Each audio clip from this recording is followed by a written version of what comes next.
So I think the provision speaks for itself. And for me, the problem with interpreting 1182 alongside 117 is to expand the immunity of members of parliament. And the reason I find that a bit problematic is because the whole point of police powers of arrest is that the police exercises an administrative discretion when they decide on whom to arrest.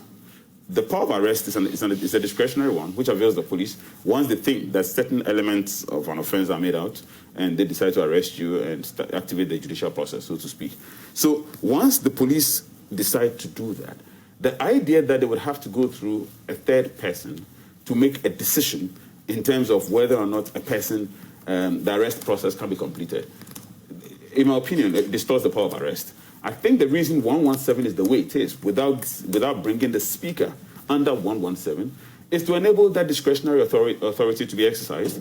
And when it is exercised, and the person has to go to court, and the person is being processed, the additional responsibility of a person who is arrested and who is acting pursuant to the power of arrest, i.e., attending to court, acting as a witness, at that stage, the processes cannot be served on that person unless and until the speaker is brought into the fray.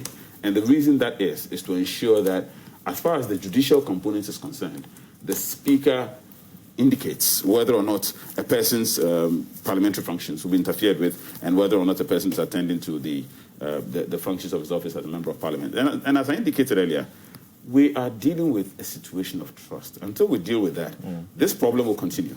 If there's trust in the institutional autonomy of the police, very often when they exercise these powers, there will be no problem. Indeed, in the UK, where we seem to have copied this, the powers of the police are limited. The immunity of the members of parliament is very limited.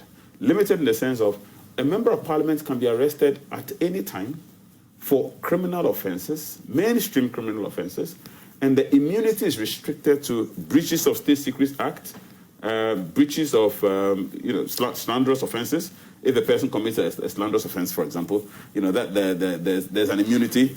Yes, exactly. So defamation in parliament or slander, and then contempt of court. Where the person is guilty of contempt of court, slanderous offenses, or breaches of State Secrets Act, those ones the member of parliament has immunity.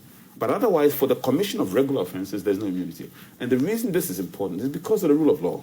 We must have equality of law, equality of all persons before the law. And it's imperative that, as very respectable and as distinguished as members of parliament are in terms of being the cream of our society, it's imperative that there's a sense of equality before the law and accountability when all persons are guilty of anything for which the police decide to proceed against them by way of arrest. I'll leave it here.